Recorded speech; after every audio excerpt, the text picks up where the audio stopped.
அனைவருக்கும் வணக்கம். இன்றைக்கி ஏப்ரல் 3, 2025 வியாழக்கிழமை. தினமணியில் இருக்கிற முக்கியமான நியூஸஸ் என்னென்னு பார்ப்போம்.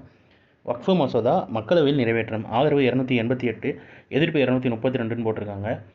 வக்ஃபு சட்டத்திருத்த மசோதா 2025 எதிர்க்கட்சிகளும் கடும் எதிர்ப்புக்கு இடையே மக்களவையில் புதன்கிழமை நள்ளிரவு நிறைவேறுது. இந்த மசோதாவுக்கு ஆதரவாக 288 உறுப்பினர்களும் எதிராக 232 உறுப்பினர்களும் வாக்களித்தனர். நாடு முழுவதும் வக்ஃபு சொத்துக்களை ஒழுங்குபடுத்துதல் மற்றும் நிர்வகித்தில் உள்ள சிக்கல்களில் தீர்வு காணும் நோக்கில் கடந்த 1995 ஆண்டின் வக்ஃபு சட்டத்தில் திருத்தங்கள் மேற்கொள்ளும் மசோதா மற்றும்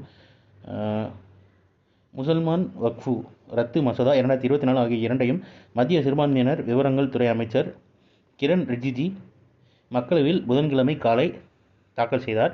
இந்த மசோதா மீதான விவாதத்தை தொடங்கி வைத்து பேசிய மக்களவையில் காங்கிரஸ் குழு துணைத் தலைவர் கௌரவ் கோஷப், அரசமைப்பு சட்டத்தின் மீதான தாக்குதல் வக்ஃபு மசோதா என்றும் இந்த மசோதா இந்தி கூட்டணியை எதிர்க்கிறது என்றும் தெரிவித்தார்னு சொல்லி கொடுத்துருக்காங்க. நம்ம நோட் பண்ண வேண்டியது என்னன்னா, இதுக்குள்ளே இருக்க பாலிடிக்ஸ் நம்ம பெருசாக பார்க்க வேண்டாம். நம்ம நோட் பண்ண வேண்டியதுன்னு எக்ஸாம் பாயிண்ட் ஆஃப் வியூவில் இதுக்கு ஆதரவு 288 பேர் தெரிவிச்சிருக்காங்க, எதிர்ப்பு 232 பேர் தெரிவிச்சிருக்காங்க. மக்களவையில் இந்த மசோதா நிறைவேற்றப்பட்டதாக சொல்லியிருக்காங்க. கச்சத்தீவு திரும்ப பெற வேண்டும், பேரவையில் ஒருமனதாக தீர்மானம் நிறைவேற்றப்பட்டதாக சொல்லியிருக்காங்க. கச்சத்தீவை திரும்ப பெற அனைத்து நடவடிக்கைகளையும் மத்திய அரசிடம் எடுக்க வேண்டும் என்று தமிழக சட்டப்பேரவையில் ஒருமனதாக தீர்மானம் நிறைவேற்றப்பட்டதுன்னு தெரிவிச்சிருக்காங்க. மேலும் அரசுமுறை பயணமாக இலங்கை செல்லும் பிரதமர் நரேந்திர மோடி அந்த நாட்டு அரசுடன் பேசி அங்கு சிறையில் வாடும் மீனவர்களையும் படகுகளையும் விடுதலை செய்ய மீட்டு கொண்டு வர வேண்டுமென தீர்மானத்தில் வலியுறுத்தப்பட்டதுன்னு தெரிவிச்சிருக்காங்க. அப்புறம்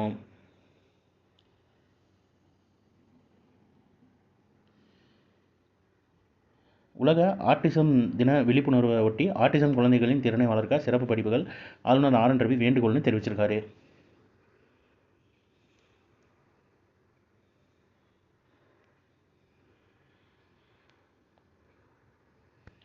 வெம்பக்கோட்டை அகழாய்வில் தங்கத்தாலான மணி கண்டறியப்பட்டதாக சொல்லியிருக்காங்க. வெம்பக்கோட்டை அகழாய்வில் தங்கத்தாலான மணி புதன்கிழமை கண்டறியப்பட்டது.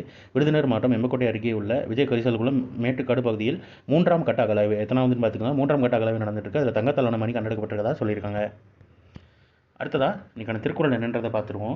ஓவோதல் வேண்டும், ஒளிமால்கும் செய்வினை அதுவும் என்னும் அவர் மென்மேலும் உயர்வோம் என்று விரும்பி முயல்கின்றவர் தம்முடைய புகழ் கெடுவதற்கு காரணமான செயலை செய்யாமல் விட வேண்டும் அப்படின்னு வினை தூய்மைன்ற அதிகாரத்தில் திருவள்ளுவர் சொல்லியிருக்காரு.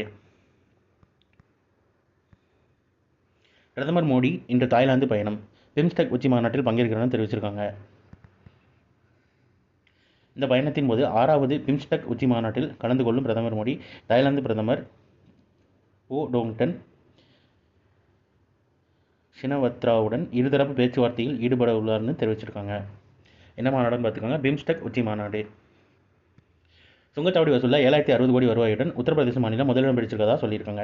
சுங்கச்சாவடி வசூல் தொடர்பாக எழுப்பப்பட்ட கேள்விக்கு பதிலளிக்கிறப்போ உத்தரப்பிரதேச மாநிலம் 7060 கோடி வருவாயுடன் முதலிடம் பிடிச்சிருக்கதா சொல்லியிருக்காங்க. அடுத்ததாக தமிழகம் மற்றும் 24 மாநிலங்களில் 13,000 சதுர கிலோமீட்டர் வனப்பரப்பு ஆக்கிரமிப்புன்னு சொல்லி மத்திய அரசு தகவல் தெரிவிச்சிருக்காங்க. தமிழகம், கேரளா, ஆந்திரா உட்பட 25 மாநிலங்களில் 13,056 சதுர கிலோமீட்டர் பரப்பளவிலான வனப்பகுதி ஆக்கிரமிப்பு செய்யப்பட்டிருப்பது மத்திய அரசின் புள்ளி விவரத்தின் மூலம் தெரிய வந்துள்ளதுன்னு தெரிவிச்சிருக்காங்க. ஒரு டேட்டா கொடுத்துருக்காங்க பாருங்கள். மத்திய பிரதேசம், அசாம், கர்நாடகா அப்படி கொடுத்து தமிழகத்தில் எவ்வளோ ஆக்கிரமிப்பு நடந்திருக்குன்றதையும் கொடுத்துருக்காங்க. மெயின்ஸுக்கு நோட்ஸ் எடுக்கிறவங்க பார்த்து வச்சுக்கோங்க, என்விரான்மெண்ட் பற்றி நோட்ஸ் எடுக்கிறவங்க. ஸோ இன்றைக்கான இம்பார்ட்டன்ட் நியூஸஸ் அவ்வளோதான். இதோட ஷார்ட் வெர்ஷனாக 1 மினிட் கரண்ட் அஃபேர் நம்ம சேனல் இருக்குது, வேணுங்கிறவங்க யூட்டிலைஸ் பண்ணிக்கோங்க. மேலும் இன்னொரு நியூஸ் வீடியோவில் சந்திப்போம். தேங்க்யூ.